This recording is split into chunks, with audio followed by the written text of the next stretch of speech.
बिहार में चुनाव अब महज यूं कहिए कि कुछ महीने या कुछ दिन ही शेष रह गए हैं। ऐसे में इस बार बिहार का चुनाव डिजिटल चुनाव बनता जा रहा है। क्या यह डिजिटल युग का एक आरंभ है राजनीति में? कोरोना काल में क्या चुनाव के भी रंग ढंग बदलने का वक्त आ गया?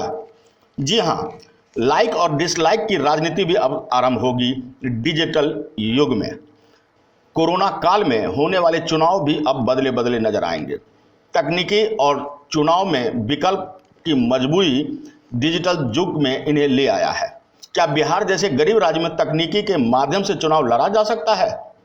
सवाल है तो जवाब भी ढूंढे जाने चाहिए। कई सवाल उठ रहे हैं।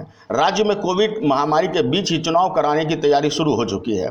महामारी के बीच जब चुनाव आयोग ने तय समय पर ही चुनाव कराने की बात कही तो विपक्ष ने इसे तत्काल ही पक्ष की भूमिका में यानी सरकार की भूमिका में काम कर रहे नीतीश कुमार की मनमानी साबित कर दिया। यूं कहिए कि तमाम विपक्षियों ने उनके सिर ठिकरा फोड़ा कि उनकी जल्दबाजी चुनाव आयोग ने शायद मान ली है। आपको बता दें कि इस चुनाव में लोगों तक पहुंचने के लिए भारी भीड़ वाली रैलियों का डिजिटल कैंपेन होगा। बदली सूरत में तमाम राजनीतिक दलों ने इस दिशा में प्रयोग भी शुरू कर दिए हैं।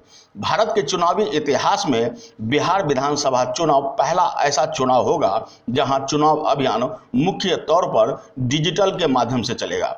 जानकारों की माने तो चुनाव आने वाले समय में बहुत बड़े बदलाव की यह संकेत है। आपको बता दें कि डिजिटल वार हो चुकी है तेज। डिजिटल चुनाव अभियान में शुरुआत में बीजेपी ने बढ़त ली है। कोविड के समय में वर्चुअल चुनावी रैली उन्होंने की। बीजेपी ने बिहार में अमित शाह की रैली को लाखों घरों तक पहुंचाने का दावा किया। इसके बाद बीजेपी ने बिहार में वोटरों से सीधा संवाद बनाए रखने के लिए कमल कनेक्ट ऐप लॉन्च किया। इस ऐप के जरिए बीजेपी लोगों तक मोदी सरकार के अलावा बिहार सरकार के कामकाज को भी सीधे पहुंचा रही है। साथ ही ऐप को इस तरह बनाया गया है कि फेसबुक, ट्विटर या व्हाट्सएप जैसे दूसरे सोशल मीडिया प्लेटफॉर्म पर इसे जोड़ा जा सके। इस ऐप से बीजेपी शुरुआती बढ़त बनाने के मूड में है। तो वहीं पीएम नरेंद्र मोदी 2 दर्जन से अधिक वर्चुअल चुनावी रैली कर चुके हैं। बता दें कि बीजेपी डिजिटल चुनावी रथ भी बना रही है और जिसके माध्यम से 1 करोड़ लोगों तक पहुंचने का दावा कर रही है। वहीं जनता दल यूनाइटेड ने भी इस बार डिजिटल चुनावी हेडक्वार्टर बना लिया है। राज्य में मंत्री संजय झा की निगरानी में अलग अलग सोशल मीडिया प्लेटफॉर्म से इसे जोड़ा गया है। उधर तेजस्वी यादव के नेतृत्व में आरजेडी भी अपनी डिजिटल चुनाव करने जा रही है। हर हफ्ते इसे बढ़ाने की कोशिश में लगी हुई है। आरजेडी की माने तो वे अधिक फोकस डिजिटल अभियान के बजाय सीधा लोगों से संपर्क में कर रही है।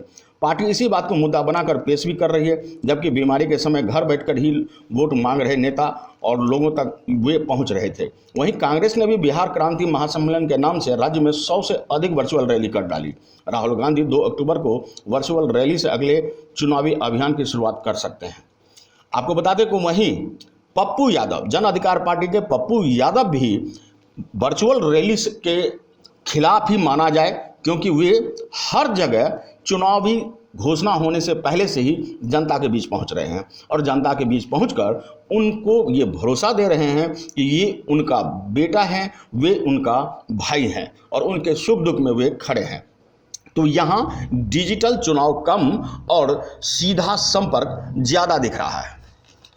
आपको बता दें कि कोविड काल में चुनाव आयोग ने जो गाइडलाइंस जारी की है उसके अनुसार ऑनलाइन नॉमिनेशन होगा। हालांकि सशरीर नामांकन का भी विकल्प होगा, लेकिन इसके लिए मात्र 2 लोग साथ जा सकेंगे। जनसंपर्क अभियान में घर घर अधिकतम 5 लोग जा पाएंगे। होम मिनिस्ट्री कोविड सुरक्षा से जुड़े मानकों को पूरा करेगी। रैली, शो आदि का अनुमति के बगैर कुछ भी संभव नहीं होगा। पब्लिक रैली अगर करनी है तो सोशल डिस्टेंसिंग के साथ करनी होगी। कितने लोग जाएंगे इसकी जानकारी भी पहले से तय होगी। इसमें निगरानी के लिए स्वास्थ्य विभाग के अधिकारी भी लगे रहेंगे। वहीं डिसलाइक की भी राजनीति आगे बढ़ रही है। डिजिटल चुनावी अभियान शुरू हो चुका है, विरोध का तरीका भी बदल चुका है। डिजिटल हर कुछ हो रहा है। इसी विरोध में एक विरोध का तरीका भी सामने आया है डिसलाइक की राजनीति के रूप में। विरोधी पक्ष अपने प्रतिद्वंदी पार्टी के कार्यक्रमों के सोशल मीडिया पर प्रसारण डिसलाइक बटन दबा कर देते हैं। इसके बाद इसे घटती लोकप्रियता और लोगों के रुख के रूप में पेश करती है। यह ठीक उसी तरह से है जैसे रैलियों में खाली मैदान को लोगों के गुस्से के रूप में दूसरे चुनावों में राजनीतिक दल अब तक करते आए हैं। डिसलाइक राजनीति का ताज़ा दौर सरकारी नौकरियों की तैयारी पर स्टूडेंट ने शुरू किया है। लंबित परीक्षाओं को जल्द करने की मांग सरकार की नज़र में लाने के लिए प्रधानमंत्री नरेंद्र मोदी के आधिकारिक यूट्यूब पर डिसलाइक बटन दबाकर किया है। तो बाद में यह बात भी सामने आई कि स्टूडेंट्स के नाम पर राजनीतिक दल भी इसमें शामिल हो गए। 7 सितंबर को जब नीतीश कुमार ने अपने चुनावी अभियान की शुरुआत की तो उसमें अलग अलग प्लेटफॉर्म पर लाइक से डिसलाइक के बटन दबाए गए। इसके बाद आरजेडी के नेतृत्व में विरोधियों ने इसे नीतीश की घटती लोकप्रियता बता दी। कुल मिलाकर डिसलाइक राजनीति भी अब खूब चलन पर है। देखना होगा कि इस बार बिहार का चुनाव डिजिटल चुनाव, बल्कि यूं कहिए कि इस डिजिटल चुनाव की शुरुआत देश में एक मिसाल बनेगी और साबित करेगा कि कितना यह सफल है और कितना असफल। देखते रहिए हमारे साथ अनुभवी आंखें न्यूज, क्योंकि यह है आपका चैनल, आपकी आवाज़। अगर आपने अब तक हमारा चैनल सब्सक्राइब नहीं किया है तो सब्सक्राइब करें और बेल आइकन अवश्य दबाएं ताकि खबरों का नोटिफिकेशन आपको मिलता रहे।